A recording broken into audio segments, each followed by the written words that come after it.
Hello, everybody, and welcome to Top Draw. It is our online TCG card game discussion board featuring the awesome Marsh on MMOBuff.TV. And honestly, I'm freezing, and it's Marsh's fault. All my fault. You're All of hoarding it. the warm weather. I made the weather all come to Australia. All the sun's out here. It's a very balmy 41 degrees Celsius, in which I cooked an egg on my carburetor. Did you really? Was it good? No, no, but I have seen YouTube clips of people cooking eggs on the sidewalk recently. They're good fun. Wow. And whereas here I am cold enough that I am actually wearing a hoodie because it's like 1 degree Celsius here. And for the people of the world who speak in Fahrenheit, it's more or less just a little bit above freezing, which is 32 degrees Fahrenheit. What's yours translate to? Something stupid like 104 degrees Fahrenheit? 105.8 or something, I think it was. I'm a So little pick a ridiculous cold. number and then double it. Oh, no thank you. But yes, we are here to discuss not just the weather, which is a very British thing to do. Considering it's both not British, it's interesting. I blame Mizpah. As do I. But one of the things we are here to do is to bring news to you, bring discussion to you, and of course, really help out when it comes to things in an online TCG manner. So, first things first is we're obviously going to tackle news. There has been quite a bit of it in this past week. We've had Hearthstone beta open up to the world, to quote their website, to North America, but pretty much everybody in the world can get into it. And yeah, when's the last time you played Hearthstone, Marsh? I actually played a little today. I played an arena, which I went 9-3 in. I'm like, yes, 9! And then I remembered that it's not 9 at max anymore. And I lost my next game. I'm like, oh, this is saddening. It's not 9 anymore? Did they change the arena format? Yeah, it's 12 maximum wins, I believe, now. You got disheartened and you lost. But that's okay. That's part of what TCGs are about. No one can win 100% of the time. Thankfully. Give it a fair try, though. Well, you are competitive by nature, so it probably fits. Now, Yeah. I should state before we go too far into our news, yes, we do have open beta from Hearthstone, which is really important because it just means that everyone can get into this game, and it's got a very low barrier to entry. But I have to point out, look, Marsh, you can see a picture. Marsh is currently in a gondola in Cambodia or Vietnam. Vietnam. It's that's where I live now for the sake of canon. As you're not in Australia anymore, you're in Vietnam, riding in a sky. I was about to call it a sky crate. You're in a crate. Some form of skylift, I believe. Yes, you live in a skylift now. Indeed. But this is how I drudge through my days. I'm the sky conductor. I was about to say you're the Sky King. That'd be awesome. I'm the Sky King. Sorry, going back on topic. Yeah, there's topics. Apparently so. Something else that's really big that's going on is the fact that Soulforge, for people who play Soulforge, is having a huge sale right now. 50% off of a lot of things, and they've also changed how tickets are given out for tournaments. So the ability to get into a tournament is a lot easier. The ability to get decks is a lot cheaper. And this is just a lovely little sale going on. So if you are a Soulforge player and you want to get involved more into tournaments, now's the time. And also, yeah, Soulforge, really give it. That's actually a game we're going to have to look into at some point because it introduced an entire new style of card play for making certain that you have a real good solid understanding of your deck. And that is the fact that I the am cards not level. playing Soulforge on my other screen right now at all. I promise. Mm-hmm. Uh-huh. Damn you, getting me addicted. When I find a good game, I share it. The thing is, there are so many different variations and styles that make all of the different TCGs different. Like Pokemon's going to be different than Hearthstone, is going to be different than Soulforge, is going to be different than Hex, is going to be different than you know, Magic the Gathering Anything else we Online. can think of? But they all follow a very similar format. They all follow a very similar style of playing against somebody, sometimes more people, depending on whether you do two-headed giants, which, by the way, is defined as having two people v two people on the same team. Hence the two heads. Like, Marsh and I could totally do two-headed giant because there's two heads on the screen. Sure. I wouldn't rage at all, I swear. I would contain myself. I would try. Do you find that a lot of the people in the competitive world of online TCGs are ragers? Uh, it depends. I I can occasionally get angry at like really bad luck when it's like a high stress situation. Like I need to win this game to go forth and get a ticket or get money or whatever. But most of the time, if it's like we're bigger tools when there's nothing on the line. I reckon. Like in a two-headed giant game, I am a massive tool. I will not do the best thing. I will do the thing that is most fun and most annoying. Those two tend to coincide quite a lot when I play stuff like that. That's interesting to me that in the style of most online or most TCGs, really makes a difference whether you're online or not. It's incredibly competitive because you are playing to win against usually one other person. But the moment you involve somebody on your team, you become a troll. Yeah, Oh, I I'm don't know. so gonna have to be Pretty on your team. All my other hosts troll me. I need to include you in that as well. doesn't particularly matter whose team I'm on. I'm a massive troll when it comes down to it. Well, at least you admit it. Ta-da! Troll. Ding, ding, ding. Wait. Yeah. Ding, I ding, ding. don't know what side I'm on. You're on that side for me. Today, at least. Fair enough. But yes. So that is pretty much our core bits of news. There is some crazy stuff going on in Feria. They are making changes, but that was 2 weeks ago, and it is past due for us to move on to our actual agenda and topic for today's show. Now, last week we talked about the barrier to entry and the frustration that can be in a game, and we played a little bit of a game, and we pretty much found out that very few things are pseudo-proof, but they could possibly be. If you don't know what I'm talking about, go back and watch the previous episode on YouTube/MMOBuff.TV. However, what we're going to be doing today is we're actually going to be talking a little bit about some of the core terms. Um, the thing is, it's really hard for us to sit there and go, here is the taxonomy you need to know, here are the terms you need to understand, because they can vary drastically from game to game. There are going to be some terms that are incredibly, incredibly specific to the game that you are playing or the version of the TCG that you're playing.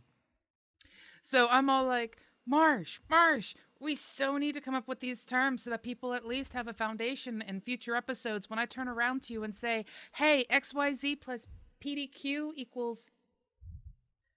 And they be sitting there going, Equals potato. Equals potato. We want to make certain that you understand what we're talking about. Lowering that barrier to entry. What was that? Are you still stuck on the potato? Potato. Extra potatoes. Potato mash. No. Yeah, it's a lot of the barrier to entry that we find new players ask is about the lexicon, about, you know, oh, he said this. What does this mean again? I don't want to look like an idiot, but what does this mean? So we're trying to limit that factor for a lot of players. Yeah, exactly. So it's the kind of thing where, you know, if you come join us in the future, make certain you check out our various lexicon episodes so that you can really understand where we're coming from. So that you're not sitting there going, what's this mean? and feel bad and then decide not to play. Because the reality is, TCGs are absolutely awesome. They're really, really enjoyable. It's just if you've not had someone bringing you into it, or you've just stumbled upon a new game, or your friends like, let's play this online TCG because I played Magic when I was 12 and I was a pimply faced youth. And all of a sudden you're like, sure, I'll play with you, but I have no clue what I'm doing. Yeah, we're here to help you out through those. So, what we're going to do is we're going to talk about a couple of terms, and the terms will appear at the top there, so you can easily scroll through the video at the end and find what you are looking for. So, let's start off with a drum roll, please. One of the most frequently used terms, and when you hear it, you kind of think you understand it, but it's much more than just simple. As with most, I should say, things with TCGs, it's a lot more complicated than it first originally appears. And that's if you really want to get skilled at it. And that's what we want to help you become. So, card advantage. Tell me a little bit about card advantage, its importance, and the different ways that you can gain it, Marsh. Right. So games are effectively won or lost on card advantage. So how you manipulate your hand or your deck, how you draw, how you trade, this is all counted as card advantage. In essence, it's getting more value. Once again, more terms I need to explain. It's about getting more. Here we go. It's about getting more for. It's about getting more for your cards than your opponent gets for your cards. So if you use a removal spell to kill a creature, that's what's called neutral card advantage. You've used one card to get rid of one card. Okay. Then you've got, if you use one card to get rid of two cards, then it's a positive card advantage, positive of one. It works the same way with drawing. If you play a card to draw 4 cards, that's a positive 3 card advantage, because you used a card to replace the card you used, right, and get 3 cards on top of that. Okay. So how you use your cards to get more cards generally leads to winning the game. So there's some exceptions to this that we won't get into because it's too complicated. But the most basic form of it you'll find in a TCG is trading creatures for creatures, so attacking and defending and whatnot. So if your 3/3 drop bear kills a 1/1 of your opponents and a 2/1 of your opponents, or a 2/2 of your opponents, if your 3/3 card has killed 2 of your opponent's card, that card has been more than worth what you paid for it, which will generally be about 3 of your resources. When you look at that kind of advantage with a card, or we'll say our 3/3 bear is what's on the board, does that actually translate to the card advantage for that turn, or does it translate to you have a card advantage if you use it over multiple turns? Because there are very few TCGs where you can have a creature attack twice, or a minion attack twice, or anything along those lines in the same turn, especially as we were talking about. It's very hard to track. Yeah, it's very hard to track the value of a card over just one turn, especially when it comes to creatures. Creatures have to be tracked over multiple turns. Generally, it's tracked until it's died, but certain cards you can track over just the turn. Like a card that lets you draw more cards, that's inherent card advantage. A card that destroys lots of your opponent's cards, that's card advantage. But a creature, you generally look to creatures to sort of define card advantage because that's the most complicated form of it. And if you can get down how a creature is gaining you an advantage, then you can generally understand how drawing more cards or playing the big removal spells is getting you that same advantage just quicker. Right. Okay, so it's a kind of thing where the value of the cards you put down is actually what's being judged. It's not the how much resources it takes to actually play the card. It's what your card can accomplish. Yes. So if your card costs, we'll take Hearthstone as an example. Your card costs 8 mana. It's Twisting Nether, the Warlock spell that kills all creatures, all of them. Um, All if the that creatures! Kill them kill all all! the creatures. If that 8 mana has it's killed all your opponent's creatures, it's killed all your creatures, but it stopped you dying, and it's killed like 4 creatures of your opponent. So that's 4 cards that your 1 card has gotten. Mm-hmm. And it stopped you from taking all that damage. It stopped you from having to do all that trading. It stopped you from, potentially dying. It's hard to quantify the value of that card, but in essence, that card has got you the advantage of how many cards it's killed. So if it's killed 4 cards, it's gotten you a 4 card advantage, a 3 card advantage. Now, see, I think it's not just when I think of card advantage. In the various places that I've done it with various TCGs, it's not just the what can this creature or minion do for me, or what can this card do for me, but also how many cards I have in my hand. Is that a hand advantage? Yeah, so you So you that's can a have that's what's a called hand. different term. It's just another advantage. Yeah, it's just like games are won by accumulating advantage. So you Okay. accumulate a life advantage and you win. So you have 1 life and your opponent has 0 life. Your life You advantage won. is 1, they're dead. Right. So you've won. So life The advantage is way to be defined sort of along the lines of the difference between your health and your opponent's. And it's in the positive, then you're winning for that moment. yeah, And it's the flexible. the It only could difference in change. health that really matters. The only difference in health that really matters is the difference between 0 and 1. But that's a whole nother episode.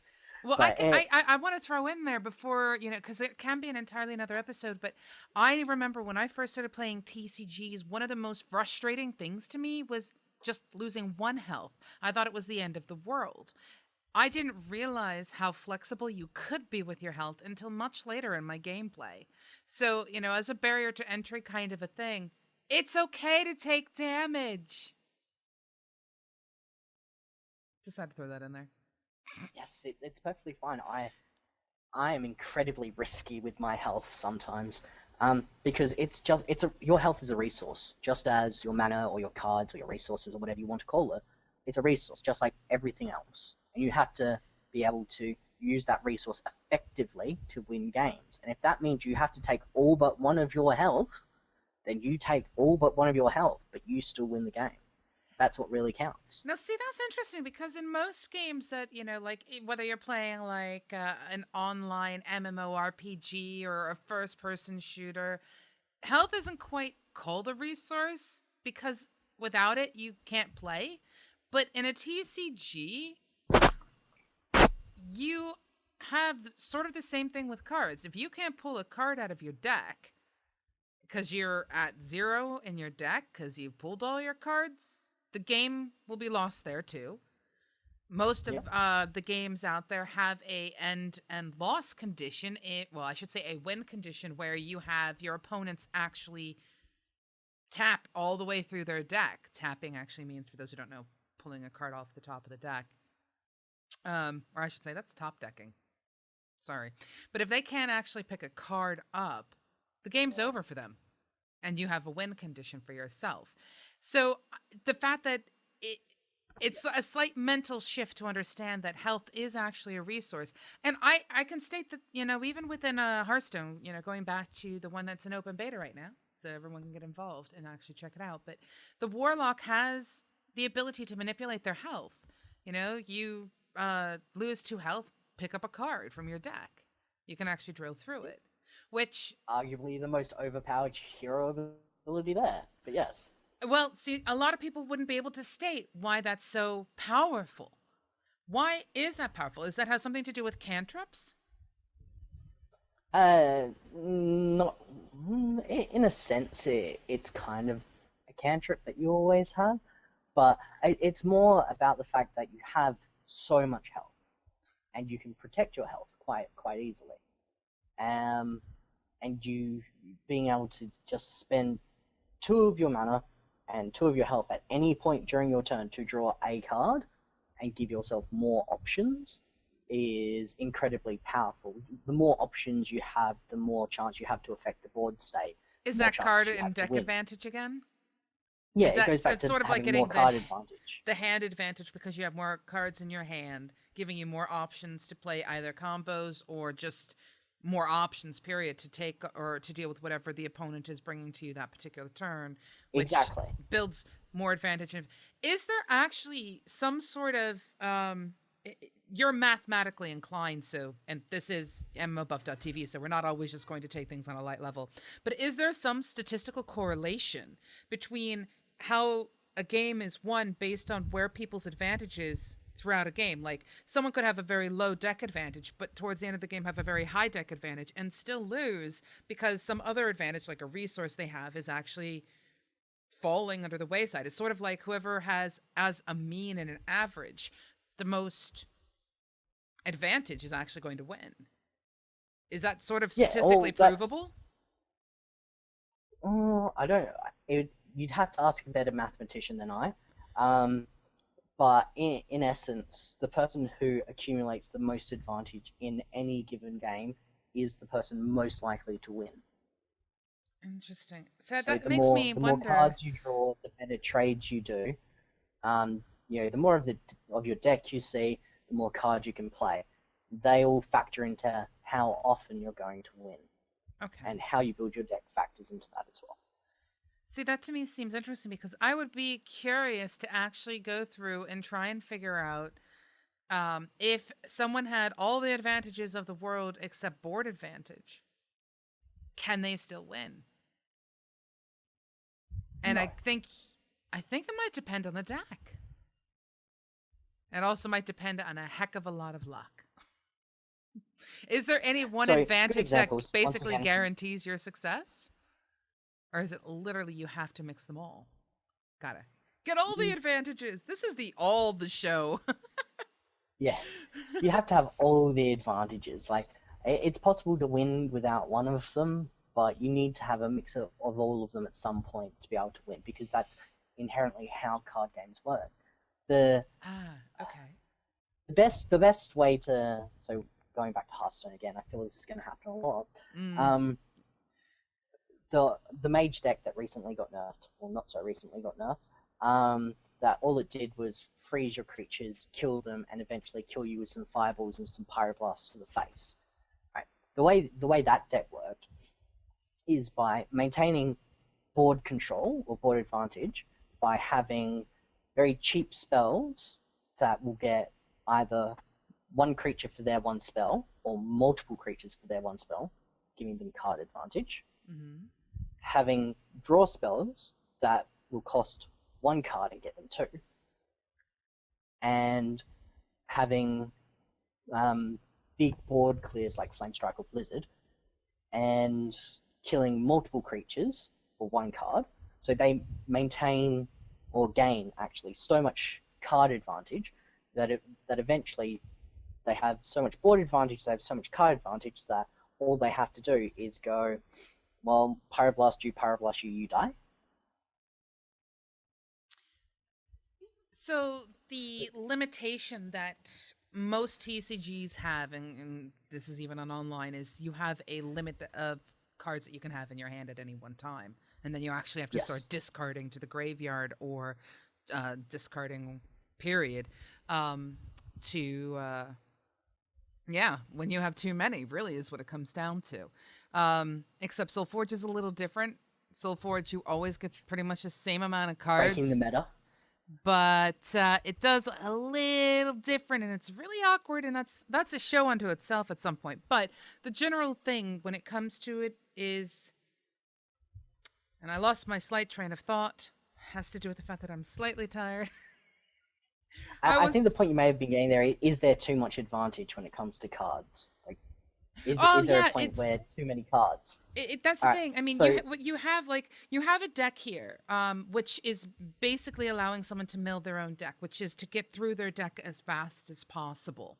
Now, is that the same thing as a cantrip, or is that just drilling somebody else's deck? No, okay. So a cantrip. So For How those to for those who frustrate play Mars. for those who play, yeah, how to frustrate March. Ask him questions. For those who Woohoo! play Magic the Gathering, a cantrip is something like Scry, where you pay a blue mana to draw a card and scry. Look at the top two cards of your deck and put them in any order. You're investing a very low amount of resources, so in this case, one resource in one mana, to replace the card you just played and do something very small on the side. And a cantrip can even be as far as, play a card and just get a card. So in Hearthstone, something like Novice Engineer is what I'd call a cantrip, even though it doesn't technically not a cantrip because it's not a spell. Because the creature, it's a 1/1 and then immediately draws you a card. So that all it It does gives is you a it little puts bit a of body board on the board. advantage. Yeah. Yep. Puts a little body on the board and it replaces itself. It's all about the card being able to replace itself cheaply. Did you catch the pun that you put in there? No. It's a novice engineer, which is a gnome, right?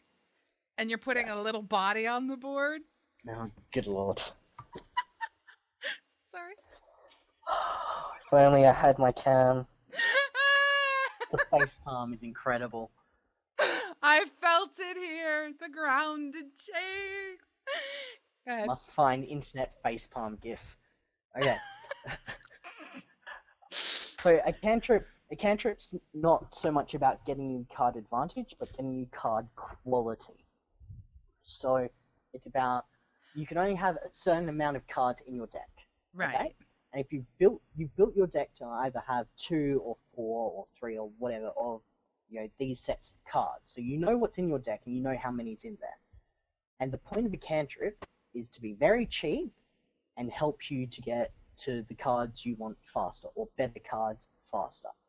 So the whole point is if you top deck it late game, so say you have nothing in your hand, you have maximum resources, all that jazz. The idea is if you top deck it late game, you play it and you get another card, giving you a little bit of advantage and the chance to draw something else that you want. Right. And in the early game, it comes down, turn 1, turn 2, gets you a little bit of advantage and gets you closer to what you want. Those are the reasons to play cantrips. So it's not about how good the card is in itself, it's about how well it gets you to what else you want. So that's basically what the mage deck in Hearthstone that you're talking about does, is the fact that it lets you get 2 cards for 1 spell. And a relatively cheap spell at that, if I remember correctly. It's 3 mana to get 2 cards. Oh. It's technically 3 mana draw a card. But it used to play stuff like Novice Engineer. At that point was a 1/2 and drew a card. That's pretty good. Yeah. It was all about, controlling the board till it can burn you. But aside from that, the cantrips are very much I want to see more of them in Hearthstone. And you see a lot in Magic the Gathering, and you see them used in all types of decks because they are very, very good when used properly. And something in Hearthstone that I'd like to see used more often is something like tracking. I think tracking is an extremely underrated card. I use it all the time. It's a 1 mana card. You look at the top 3 cards of your deck, choose one of them to put into your hand, and the other 2 go to your discard pile. And all it is, it's 1 mana, this card replaces itself. But you get the option of what you want. Now, see, it's interesting to me that you want to have more cantrips in Hearthstone. Mainly because of the fact that it seems difficult when you don't have a graveyard and you're stuck at 30 cards. It just seems odd. I suppose that's a very good argument against it because I'm used to playing with 60+ card decks. And remind me someday to tell you about the deck that I made that I think was like 207 cards. One of my friends is famous for playing his Battle of Wits deck in Magic, which is and it was like 350 cards. He had to shuffle it in piles, and he brought a Tupperware container to hold it all. He played it in a competitive event. Battle of Wits, is that more or less him trying to like battle himself here? No, it was a Magic the Gathering card called Battle of Wits, which in your upkeep, if you have more than 250 cards in your library, you win the game. And you can only But have you need one to in be able your... to find it. You could have 4, but you need to be able to find it in a 300 plus card deck. So you'd have to use tutors, which is our next topic, to get to it. Yes. So So a tutor. a tutor. Yep. Yes, for those who don't Moving understand the awesome accent that is awesome. A tutor is effectively I play this card to get me the card that I want. It's a 1-for-1 card advantage. So you're playing a card and all you're getting is a card back, but you're getting the card you want. So that's different than cantrips. It's very different to a cantrip, yes, because a cantrip gives you card quality, or just an additional 1-for-1 trade. But a tutor gets you what you want. I can't think of anything in Hearthstone off the top of my head. There's probably something. But in Magic the Gathering, there's lots of tutors. There's Vampiric Tutor, Diabolical Tutor, Enchanting Tutor. Vampiric Tutor. Yeah. There's lots of tutors. And essentially, what a tutor says is pay X amount of resource, look through your deck, select a card, put that card into your hand. Yeah. And they are amazing, and I love them, especially in combo decks. You can better plan for your strategies. That's something else I'd like to see. Well, that's it. It's like, it's saying I have 4 cards. I have 4 of these cards, this card in my deck, and I need to draw this card. But if I put 4 tutors in my deck as well, I might as well have 8 of these cards in my deck, and 4 of them just cost a little bit more mana. Now, see, there's a difference, and this goes back to what we were saying in the last episode between doing tabletop play in person versus online. I can't tell you how many times in Magic the Gathering Online, when I've had a tutor card or something that has allowed me to really drill in, I don't actually get to see my deck. It just brings up the cards that are related for me to pick which one I want. Whereas if you are sitting there in an actual game and you and I are, duking it out at a table, I literally can see my deck. So there's this like extra advantage. Granted, some cards say, or after you've picked your card, shuffle your deck, but you still get that visual advantage. And not all online TCGs give that opportunity to you. You may pull up the Vampire Tutor, which I can't remember which card it has you access, but you can actually see so much. But in the online version, they only show you the card that you are supposed to pick, and you just pick which number 1 you want, whether it's the 1st, 2nd, 3rd, 4th, or 5th in your deck. So you don't get the typical advantage. So how do you think that would translate when it comes to online versus tabletop? I mean, does the tutor lose of online advantage there, or is it just still that awesome statistic? No, it still gets you what you want. Like it's all the cards. I was a stickler when I was playing properly.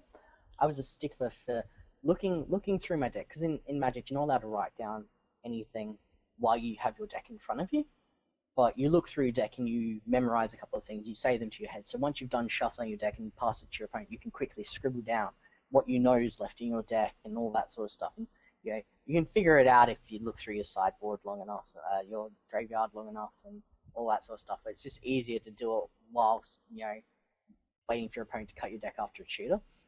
But I don't think you lose any of that online. I think it's probably easier to do that online because there's not really a time limit in a lot of it, or there is, but it's not as strict, and you could pretty much look at your deck and write down everything if you wanted to. And that may be the reason why Moto doesn't let you look at everything anymore. It used to. Back in the day when I used to play it, you play a tutor, you had to look at everything. You play a Sakura Elder, you see your entire deck, and then you pick a land. But these days, no. Yeah. I guess in a way it's sort of a part of the design choices for the individual TCGs. Something, to consider if you're someone who really likes that extra advantage, because that to me is what makes tutor so powerful. It's not just, I have access to a card that I want to have in my hand. I basically have extra chances to have that card, and that's brilliant, but it's also the added bonus of literally your deck advantage. You can see all of this stuff, so you can actually formulate a strategy, plan out your next level of attack, your next whatever, because it's all available to you and you can see it. Even if you shuffle, you still have an idea, which is so different Yeah. than not literally. Especially if you have 250 plus cards in your deck. Yes, it took a long time to find the card you wanted. But I'd be interested to see how a game like Hearthstone or even Soulforge would do that. Because it would really change the state of the game, being able to get specific cards. Mm-hmm. There's a big difference between drawing a lot of cards and having a percentage chance of getting the cards you need, and paying a certain amount and getting the card you need. There's a card in Hearthstone right off the top of my head that it's for the Warlock deck. I mean, if you really want to get technical, I think you and I might actually sort of state that Warlocks are a little OP.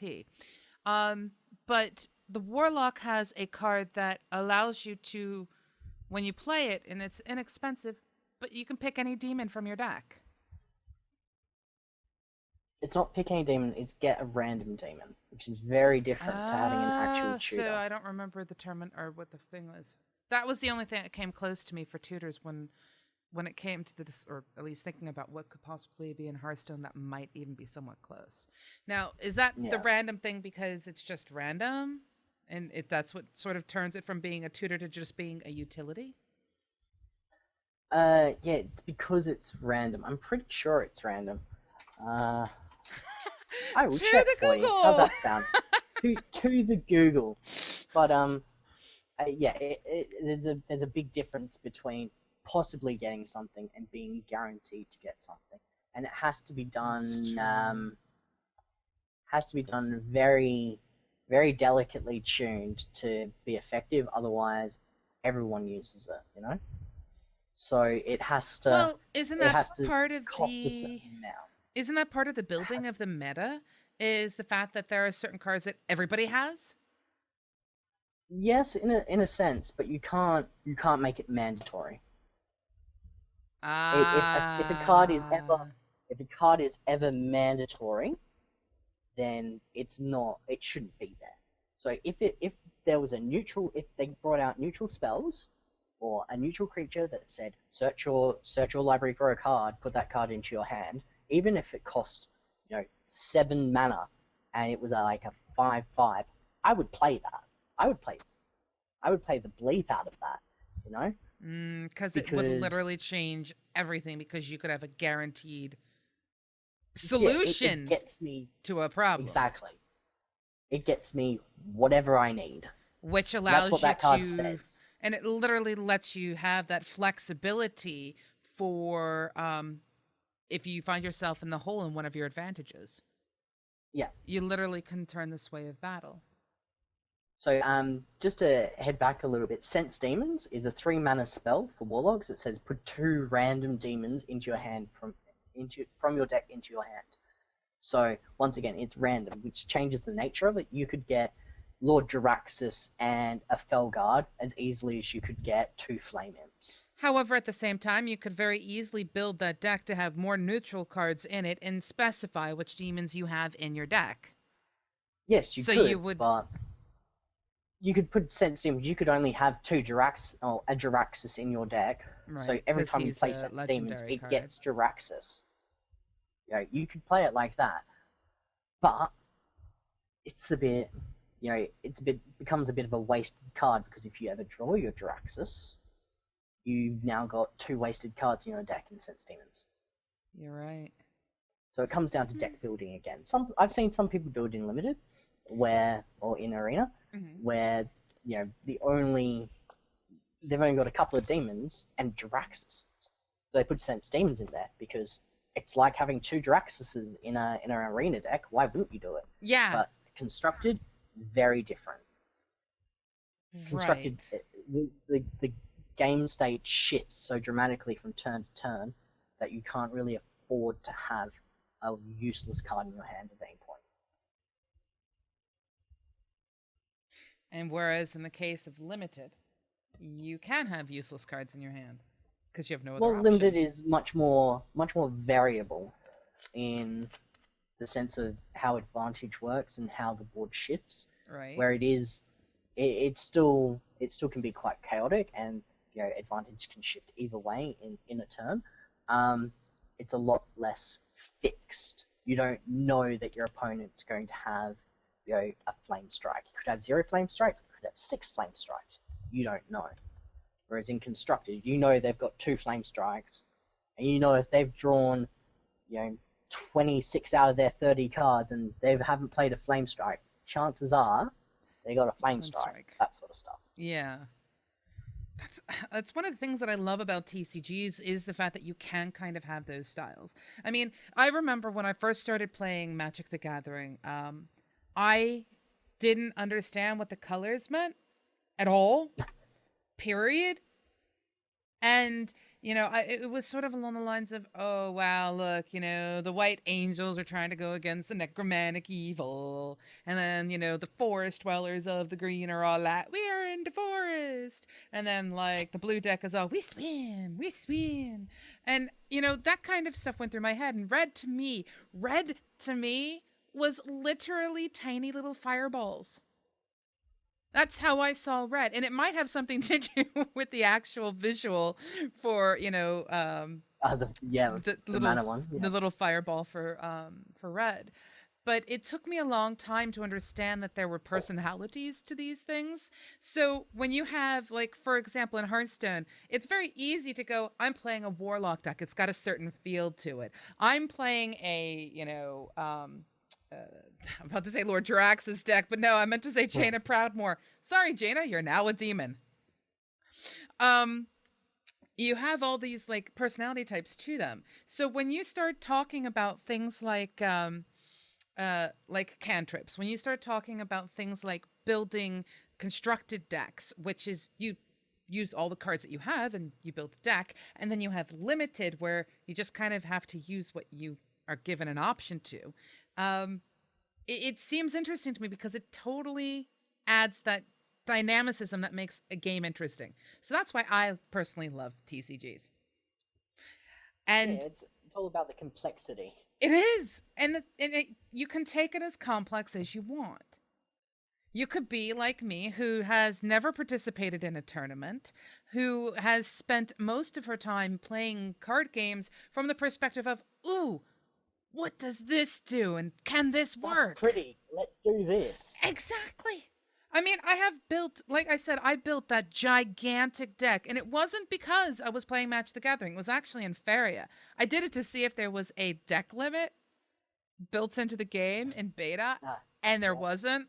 For anyone who hasn't seen that episode, it's the first episode of Top Draw where I get a chance to speak with the team from Faria. But I built a huge deck and it let me play it. It just seemed really odd to me. How big was it? Like I said, it was over 200. I just can't remember the exact one or right off the top of my head. I was just kind of, wow, I can actually do that in an online? And as far as I am aware, and I could be very wrong here, but as far as I'm aware, there still is no top limit for how many cards you can have in your deck. Now, granted, there are limits to how many of each card you can have, but yeah. So yes, excitement, fun things like that. There's no point in putting... For the casual player, lots of the casual players want, to put every card they own in the deck. This is every card I can play. Why shouldn't I play it? I don't recommend it. Fun for them.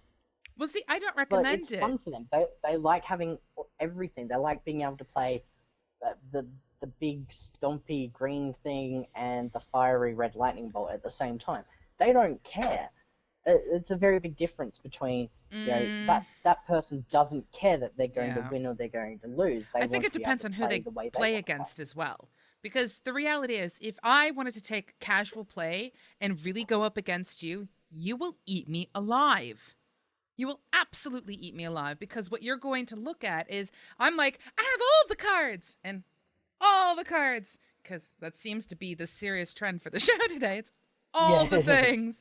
But if I have all the cards available to me, I have to pray that I actually get something that I can play and resources to let me play it. Whereas you are playing the numbers and the advantages, going, all right, here's the thing. You know, we can have this advantage. You can play whatever you want, but I have an idea that I've got an X% chance of getting this card in my deck. Now that I've put this particular cantrip in, I've got more. I have, a much better understanding of, the potentials for me to use, say, tutors and things like that. You have a much better advantage because you know the terminology. Do you like how I did that and how I pulled it all together? I like how you pulled it all together. It was very, very. It worked. I liked it. Wasn't see through at all. I'm like, when's she gonna stop? I don't. Well, no, I do stop. I just want to pull it all together. When you're sleeping, maybe.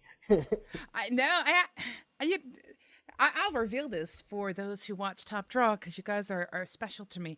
I actually have dreams about the shows that we do because I am constantly doing shows now, either prep or something like that. I have dreams. So I have lower thirds and bumpers and a whole bunch of other stuff going through my brain. Now, granted, Ladies and gentlemen, boys and girls, if you have a friend or relative that is suffering from internet addiction, you might want to have to talk to Pseudo. The internet is not pseudo-proof. It will make it seem not that bad. To be fair, it's not like, I had those simple dreams where it's like, you and I are having this conversation now.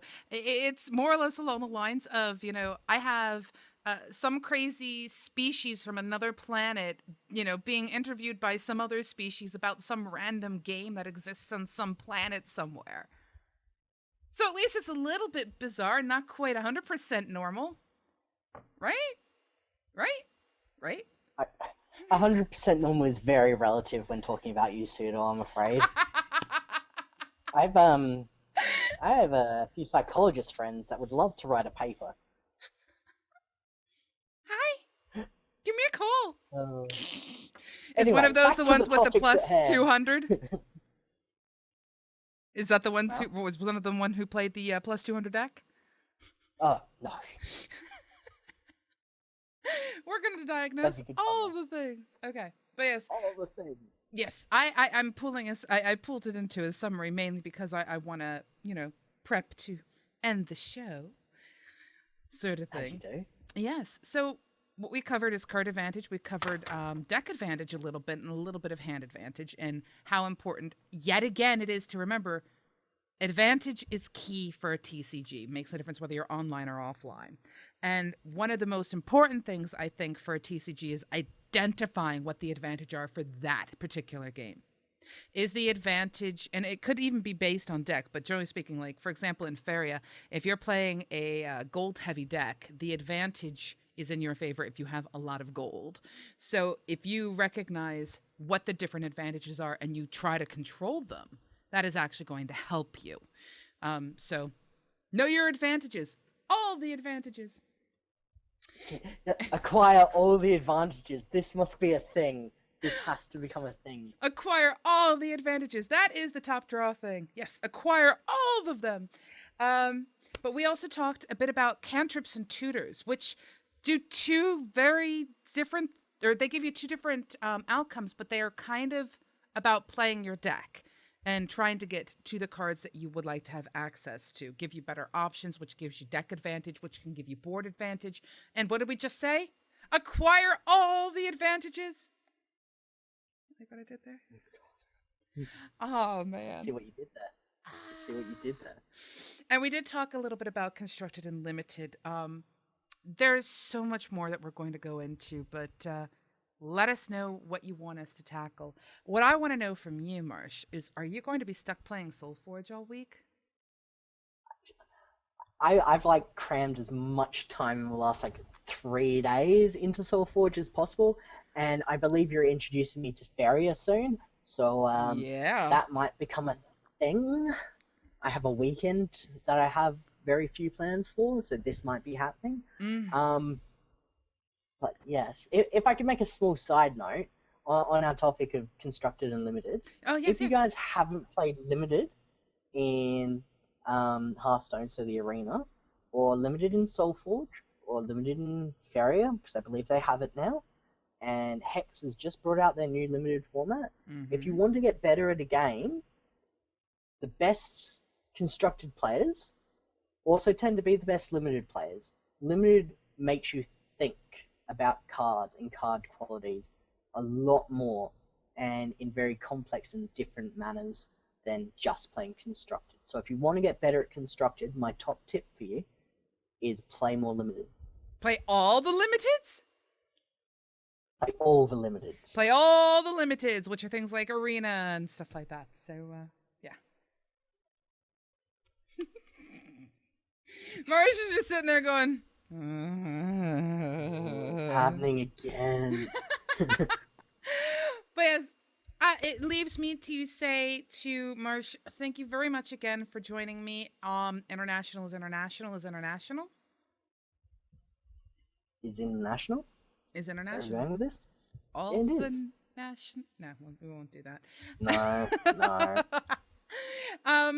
Next week, Marsh and I are going to tackle some more topics, and we may or may not tackle games. It depends on what you guys want to have us do. So make certain you go to MMOBuff.TV/contact and let us know. Friday is Cosmotronic. We are going to have Kai Dream back. Mizpah should be joining. I say should because I don't know yet, but we should have Gazzy, Kai, Miz, and myself. Next Monday, we're just gonna have to wait and see. And then again Tuesday, Campfire with Screenager, Gazimoth, not Gazimoth. Wow, listen to me. I'm only a little bit tired.